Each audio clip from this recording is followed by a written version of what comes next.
It's a true pleasure and honor to welcome Rob White to us today's second instance of our lecture series on the climate crisis and criminal law, criminal justice. Rob is the expert in green criminology, and I'm really glad, truly honored. It's a real pleasure to have you here, wherever here is, on this virtual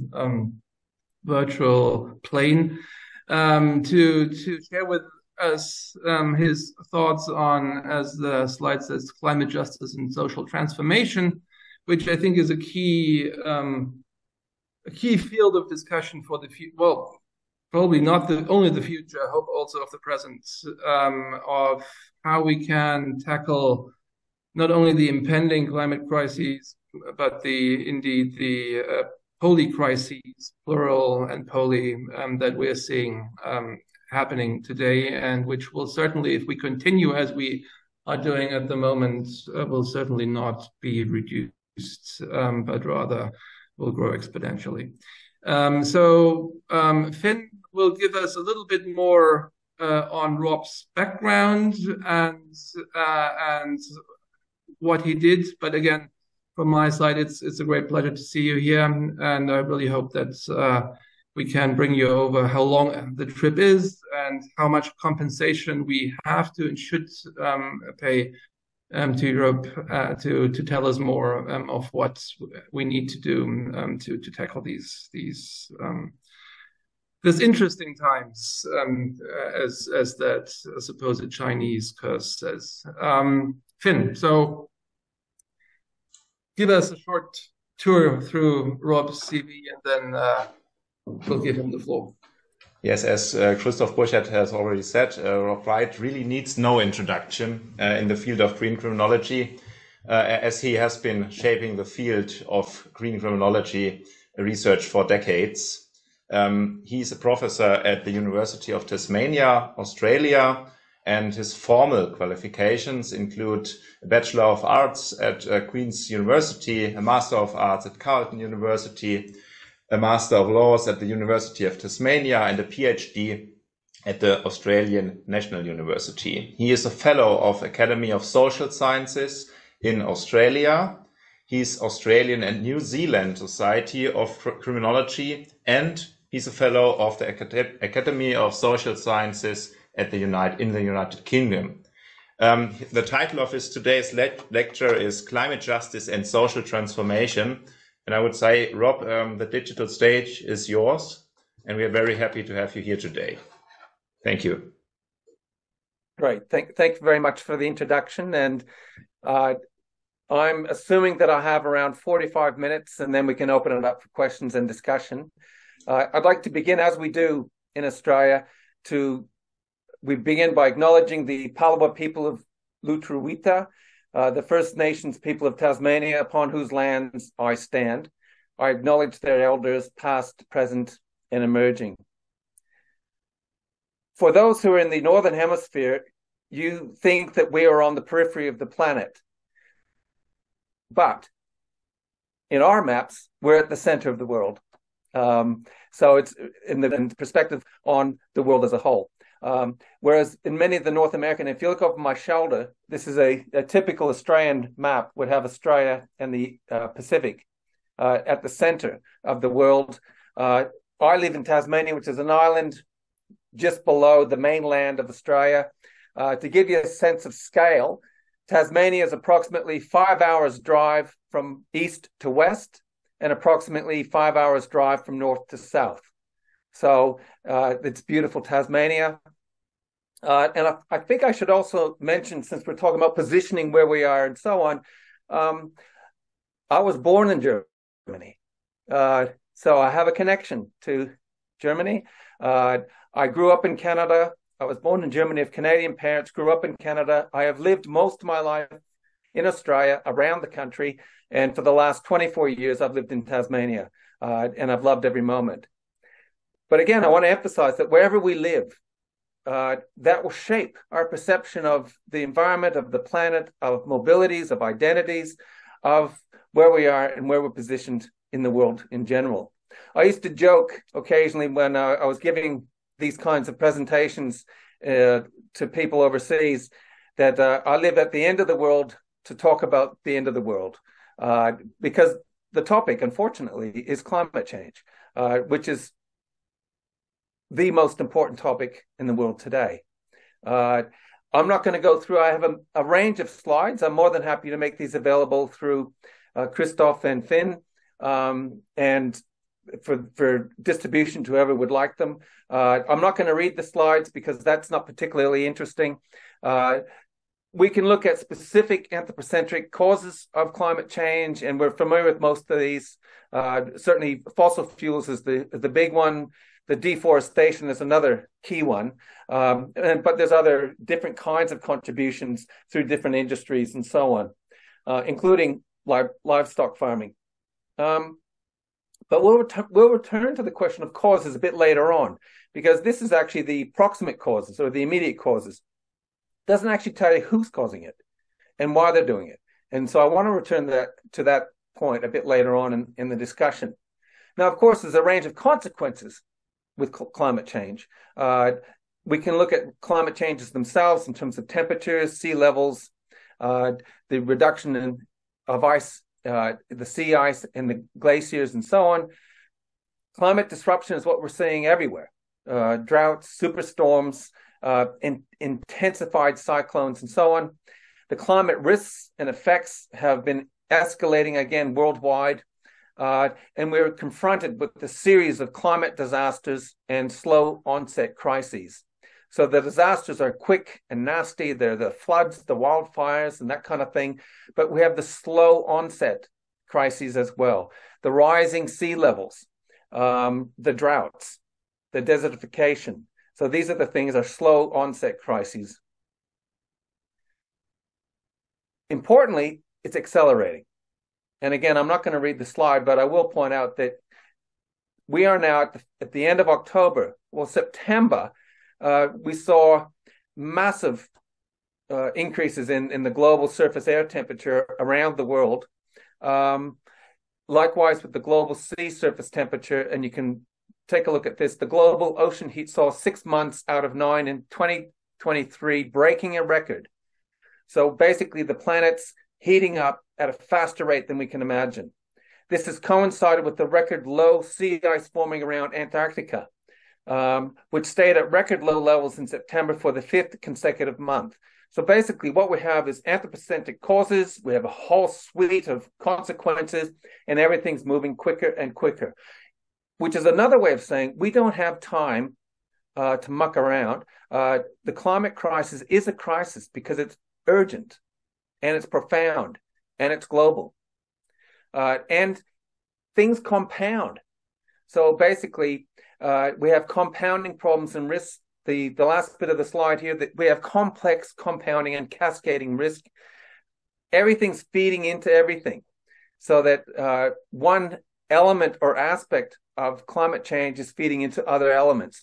So for example, there's a major section of ice in Antarctica that is about to break off. When that breaks off, that's going to immediately lead to rising sea levels and affect coastal regions worldwide.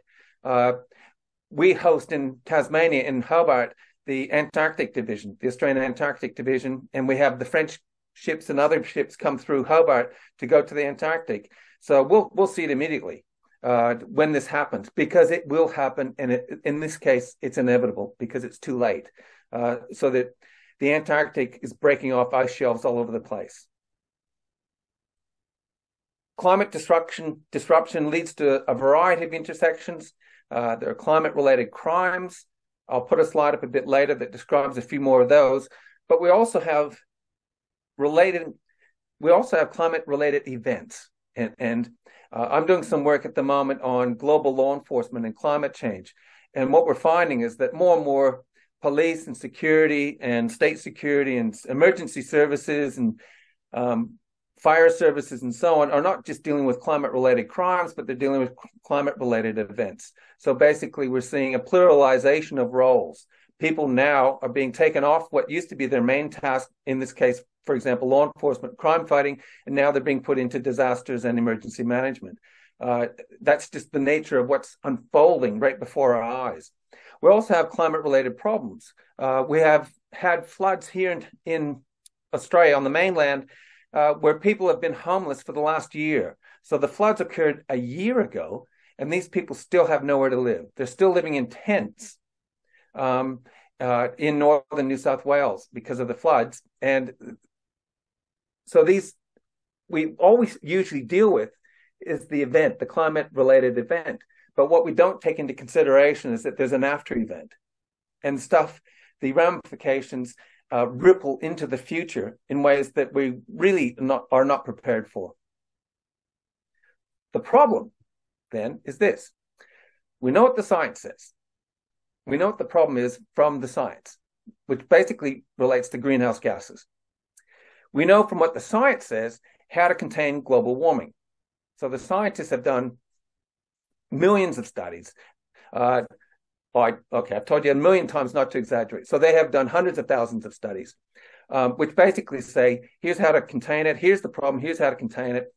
We know from the science as well the urgency of the problem. And if anything, the mainstream scientific community has underplayed or understated the nature of the problem because they didn't want to be seen as exaggerating. Or they were, if it's through the United Nations, they had to get some kind of compromise in terms of what they could actually release. So basically, the science is there. The political challenge, therefore, is how to get to where the science says that we need to be. And this is where green criminology comes in. Because green criminology is a way of looking at the world through a criminological lens. I'm a criminologist, so we look at it through a criminological lens, but that lens is informed by the notion of eco-justice. And in a nutshell, eco-justice refers to environmental justice dealing with humans, ecological justice dealing with environments, specific environments, and species justice dealing with animals and plants. And the premise of eco-justice is that we want to offer protection from harm across those three areas. So humans, specific environments, and plants and animals. And together, that forms part of the eco-justice framework. The key areas of green criminology include environmental crimes and harms, environmental laws, including enforcement, prosecution, and sentencing practices, environmental regulation, which certainly in the Australian context means that we're looking at the way in which systems of administrative, civil, and criminal law interface and overlap and are designed to manage, protect, and preserve specified environments and species. And of course, eco-justice, the valuing of and respect for humans, ecosystems, and non-human animals and plants. Today, though, I want to focus in a second. The lens of analysis then is the key issue is not that of legality and criminality. The key issue from a green criminology perspective is one of ecological sustainability and eco-justice. The key question is what harms are associated with climate change, and enter climate change criminology. So I'm going to walk through 5 key facets of climate change criminology, at least as I define it. Climate change criminology views criminality in terms of criminal and harmful behavior that contributes to the problem of global warming. So we're not just looking at crime as legally defined, we're looking at any kind of harmful behavior that basically contributes to the problem of global warming. And initially we can make a distinction and say, well, malum prohibitum, so if it's not prohibited, then it should be allowed by the state. We're saying, well, no, if it's wrong or harmful in its own right, then it should be considered malum in se. That is, we don't need a regulation to tell us that this is inherently wrong and inherently bad for the environment. And the examples I have here, that we already have some unlawful acts defined in criminal law, such as carbon emission fraud, but there's a whole bunch of stuff that's just let go. That's perfectly legal. So the clear felling of old growth forests in Tasmania is perfectly legal, but it does immense damage to our forests. So from a green criminology perspective, we would look at that harm as actually, in essence, constituting a crime against humanity. A second facet of green or climate change criminology is the idea of global connectedness and eco-justice. So climate change criminology is informed by a global perspective that views the world as an interconnected whole in which acts and omissions in specific locales have social and ecological ramifications for what occurs elsewhere on the earth. It's that whole thing about a butterfly. A butterfly in South America flaps its wings and you'll end up with a cyclone in Japan or whatever. The idea is that anything that we do matters and that we're all interconnected. We're interconnected both ecologically in the sense of complex interactions of non-human nature, including its abiotic components and biotic components. But we're also interconnected in terms of eco-justice. That is, the relationships of humans generally to the rest of the natural world, including concerns relating to the health of the biosphere, plants and animals. We're all interconnected. What that means from an ethical point of view is that we have to take it on board and privilege democratic conceptions of perception, knowledge, and social interest, and contributions to global knowledge emanating from the vulnerable, the dispossessed, the disadvantaged, and the ignored. Most of the time, a lot of the literature, certainly in the area of criminology and in law, originates basically from the global north, so-called, when in fact, there's many people looking at the environment who have a worldview that's different from many of the northern perspectives, and yet those worldviews are fundamentally important, particularly when it comes to the environment and cherishing and protecting the environment. A third facet of climate change criminology is a focus on causes and consequences. And here, we're trying to understand why is it that we actually have scientific evidence and foreknowledge of the impacts of climate change, and yet we still persist with activities that lead to the very things that we already know are causing the problem. We've known since the Rio Convention or conference in Brazil in 1990, the majority of the countries in the world all signed off and said, yes, there's anthropogenic causes of climate change, and yes, we know the problem. And yet, if anything, the things that are contributing to climate change have accelerated. So the gas and coal industries and so on have accelerated. The carbon emissions are accelerating even as we speak. So from a climate change criminology perspective, we want to look more closely at who are the perpetrators. And here there are issues of culpability, accountability, and responsibility. But we also want to extend the notion of victims to not only include humans, but to also look at ecosystems and plant and animal species, and indeed individuals within those different species. So we want to know who's doing what, and we want to know what is the nature of victimization. At one level, we can say, for example, that there's universal victimization from climate change because it affects everyone on the planet. But there's also differential victimization. We know that there are low-lying areas that are going to be hit much harder because of lack of resources, lack of capacity. So if you live in Bangladesh, a low-lying area, you'll be hit with the floods and the waters and the rising seas in a way that's not comparable to the Netherlands, where they have the capacity to build infrastructure that will protect from the rising seas. So there's that notion of differential victimization becomes important, as well as the notion of universal victimization. A fourth element of climate change criminology focuses on the role of contemporary political economic systems. Basically, we want to look at the powerful. And we want to invoke notions of climate justice. Climate justice, which is fundamentally concerned with the intersection of environmental destruction and degradation and the social injustices from this. We want to look at who's doing what, and we want to really put climate justice at the center of our discussions. Related to that is that notion of ecocide, and I'll return shortly to walk through some elements of ecocide. But basically, there is a proposal to make the destruction of the planet a crime, and one way to describe that crime is to call it ecocide, and we'll walk through some elements of that in a moment. But basically, from a climate change criminology perspective, we want to look at the power and interest that underpin both the representation of climate change issues, as well as the material aspects of climate change itself. So in the representation would be media images, the contrarianism, the denials, the Murdoch press, which has been the bane of our existence in places like Australia, in the United Kingdom, in the United States, Fox News, and so on, which misrepresent so many of the issues. To give you a localized example, we had major wildfires here in Australia, especially in the eastern states, in 2020, and the Murdoch press kept putting out. They wouldn't mention the phrase climate change.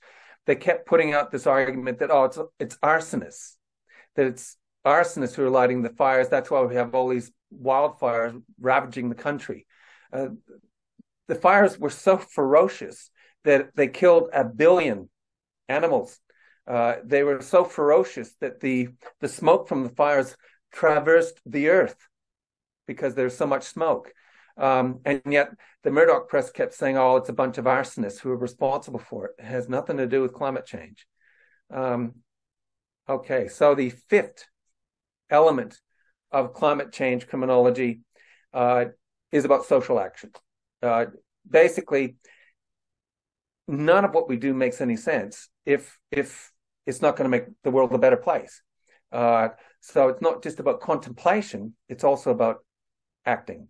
And here, certainly, the crucial concept is democratization of mitigation and adaptation strategies, and strategically that there be multiple sites of intervention, including in and against the state. We can discuss that perhaps a bit later, but basically, I believe that there are moments when we have to work with the state in conjunction, hand in glove with elements of the state. There are other times when we have to work against the state, whether it's through protesting or whatever. But basically, we need action and we need to get things moving. We need change. If you stand back from these issues a little bit, if you took a traditional criminological approach, you'd say, we want to look at crimes. So we can come up with this kind of scenario where we look at crimes affecting the environment that contribute to climate change. So we might want to look at deforestation, for example, or illegal mining, land grabs and changing land uses as crimes that affect the environment contributing to climate change. We could also look at climate change affecting existing categories of crime. So water crimes, for example, where you have resource scarcity through drought and desertification, you have water theft. Or clandestine migration because of the surge in climate refugees, and so on. And a big issue at the moment, actually, is illegal mining for rare earth minerals, for new renewable energy systems. So we're powering the renewables often using rare earth minerals that are dug up in ways that basically denigrate the earth again. And then new crimes are crossover crimes. So, for example, homicide, the killing of park rangers, the killing of environmental activists, particularly in places like Brazil, Honduras, Philippines, and so on. Organized crime groups involved in fraudulent green investments, disaster-related fraud, such relating to building practices and insurance claims, and so on. So from a almost conventional perspective, a green criminology type of perspective, we can look at these as being things that of concern. However, from a climate change perspective, we're really interested in this. We're really interested in the climate crimes of the powerful, because these specific crimes are proximate crimes in the sense that they relate to the doing of stuff on behalf of or plugged into this. This is the structural basis of the proximate crimes. So the structural basis is global capitalism. It necessarily must grow to survive. It's the nature of the beast. We've had 400, 500 years of a burgeoning capitalist system that has now become a global capitalist system. And the growth imperative is built into the whole nature of accumulation and consumption. We have industries that continue to do their thing. They know that they have a use by date and that they're not going to last much longer, and yet they're going hammer and tongs to make as much profit as they can. The fossil fuel industries. We also, though, have some major issues relating to our agricultural and pastoral industries. Agriculture, the planting of so-called flex crops like soybean. Flex crops are those that can be used for multiple purposes. So land clearing, you clear forest areas to plant your flex crop. And that has major implications for carbon emissions and resilience. Corporations, of course, and we can name these, fine, the oil and gas giants, but not simply them. There's others as well. And certainly one of the things about the corporations is that they're transnational in scope and they have global impacts. And our leaders. Certainly in a place like Australia at the moment, we have a Labor government that is actually providing subsidies to the fossil fuel industries and providing legal protections for the mining companies and the coal industry and so on. So basically, we would, from a climate change criminology perspective, argue that these are all aspects of the climate crimes of the powerful. And it's contributing to ecocide. Now, ecocide has different definitions, so I'm just going to walk through 3 or 4, actually 5, aspects or definitions of ecocide. So one's just simply a description. So ecocide is not a crime, it's just simply a description. So you'll hear natural scientists, you'll hear journalists and so on describe what's happening to the planet as a crime. And they say, well, this is ecocide. What they're actually saying is that we are affecting the planet in a variety of ways that we can actually, we have the analytical tools to measure it. We have scientific analyses that show that these are the key harms affecting the planet. And the harms include global warming, diminishment of biodiversity, major issue. They're intertwined. So climate change and the diminishment of biodiversity intertwined, as is the third big problem that we face, and that's pollution and contamination of our air, land, and water. Combined, those 3 things are really destroying the planet as we know it. But that's a description of ecocide as something that's harmful. But ecocide is not simply described as harmful, it's also described as criminal. But the only place that exists in international form is in the International Criminal Court, the Rome Statute, where ecocide is described as a crime, but it's described as widespread, long-term, and severe damage of the natural environment during war. So basically, it's associated with war. And to give you a contemporary example, I suppose we could say it's applicable to what's happening in parts of Ukraine today, but in fact, no one has ever been convicted of ecocide. So whilst it's a crime on the books, it hasn't been prosecuted, and nobody has been convicted yet of ecocide as a war crime. Others are arguing that what we need is ecocide as a peacetime crime, to add it to the suite of crimes against humanity, of genocide, and so on. Make it one of the big 5. There's 4, make it the fifth crime against peace. And so Stop Ecocide International has a proposed definition that describes ecocide as unlawful or wanton acts committed with knowledge that there's a substantial likelihood of severe and either widespread or long-term damage to the environment being caused by those acts. So we see a progression from ecocide is described as harm to wartime crime to a peacetime crime. And then we have another definition that says ecocide can also be construed from the point of view of eco-justice. And if you think back earlier, the slides, we talked about environmental justice with humans, ecological justice with ecosystems or specific environments, and species justice dealing with plants and animals. Then ecocide as eco-justice says it ain't just humans who are in the equation, that we should extend out the victims of ecocide to include the non-humans. So it's not simply with the Rome Statute, what you have is more of a human rights orientation. It's human-centered, but an eco-justice orientation takes us wider to include the non-human as well. But it also takes us away from the strictly speaking, the notion of intent, because the idea here is that it's the harm that counts. So it's not just a question of intent. Now, intent can be dealt with at the level of sentencing.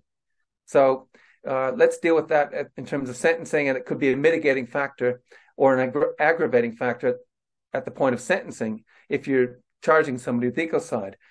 But the crime itself, some of us would argue, should be a strict liability crime. That is, if you do the harm, then you should be prosecuted for that harm. Underpinning all that discussion is that notion of obligation.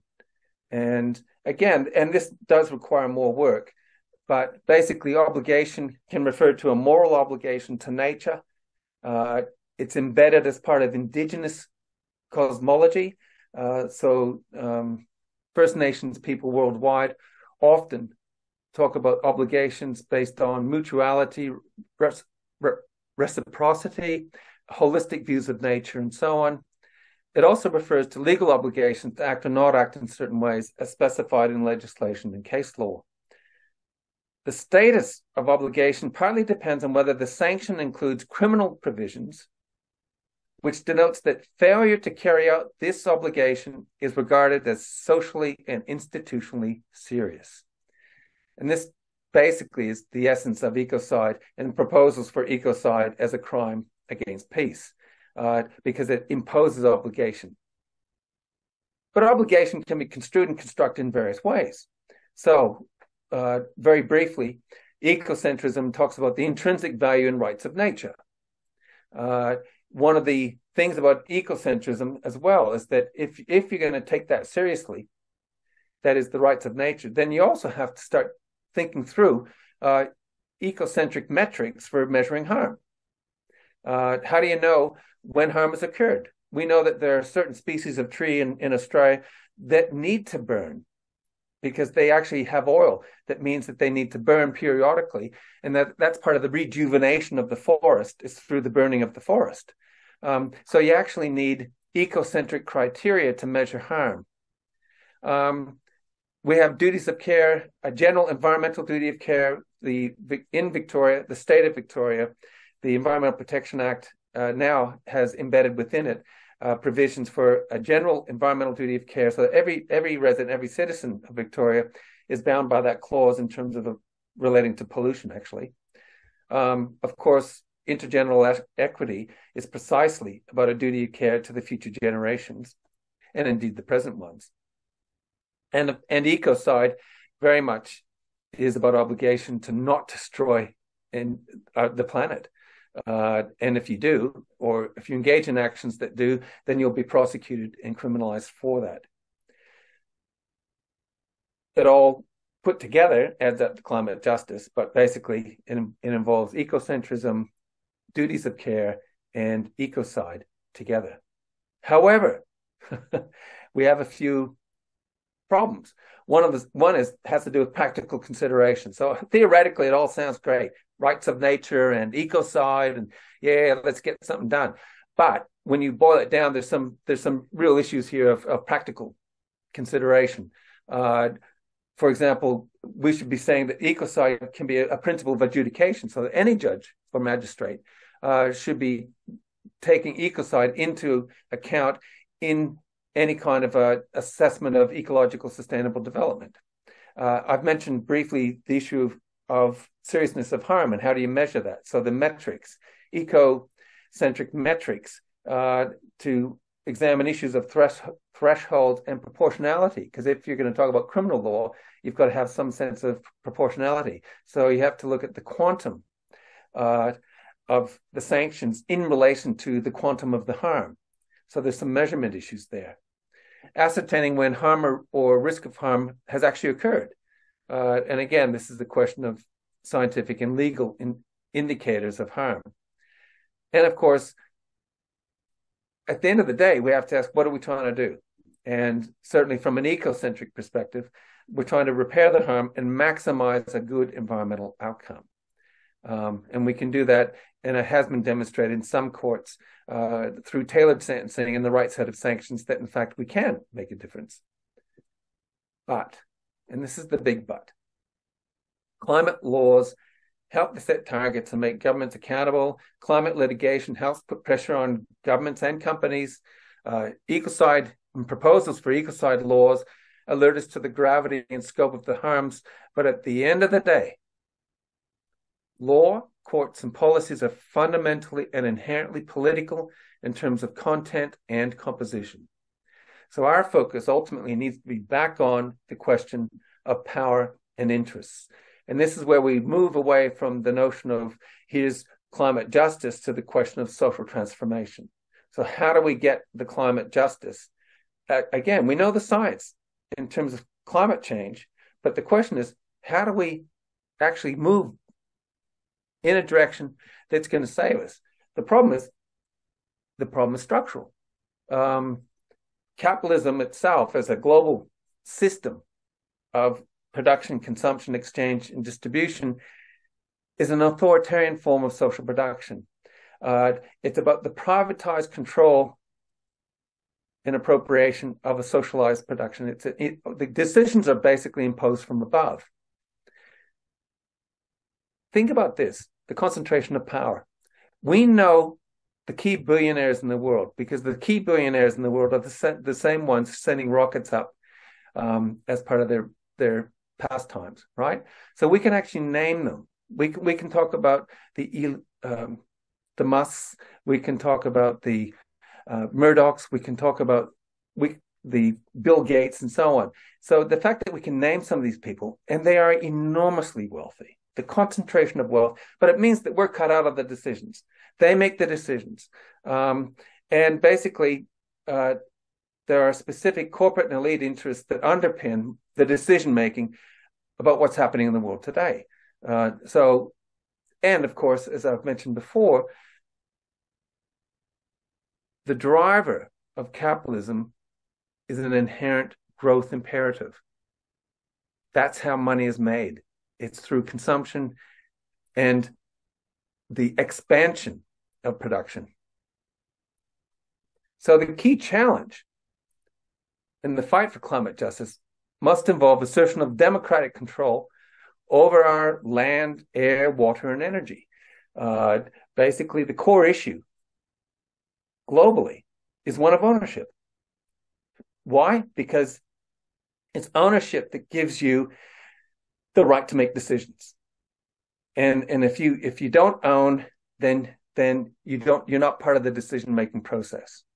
So if it's privately owned, you're cut out of it. If it's publicly owned, there might be a chance to have a say. It's collectively owned, particularly for First Nations people, then it's a different sense of ownership and contribution.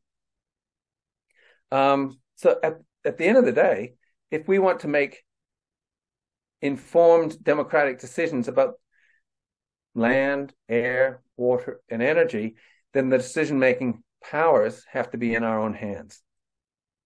So that will means in some countries like Australia, transformational nationalization. We need to take control of the central levers of the economy and have control over management of air, water, land, and energy. This in turn also means radical democratization. So we have to fight against authoritarianism, both structural and political. Structural in the sense that a few billionaires can make all the decisions, that's structural. Political in the sense that we've seen authoritarianism sweep many parts of the world, variations of Trumpism, or we can go to Bolsonaro when he was in power in Brazil. We can go to Hungary today and so on. The fight against authoritarianism. And we need to see an expansion of democratic participation in decision-making to meet social needs. This is the political struggle. Because if we want to fight for the climate and climate justice, in fact, we have to engage in these kinds of struggles because they go to the core of the problem. And until we address the core of the problem, then we're just going to be tinkering around the edges. And the thing is, rapid political shifts are possible. We saw that with the global financial crisis. I put here in the taking over of banks. What happened here is the banks were collapsing in places like Scotland. And so the state stepped in and took over the banks until after the crisis and then handed it back. And you think, well, why'd you hand it back? You just bailed out the bank. But that process was a de facto form of nationalization. So you took over the bank, but then they give it back, which is amazing, right? And then the pandemic, COVID-19 pandemic, the adoption of Keynesian economics by very conservative governments.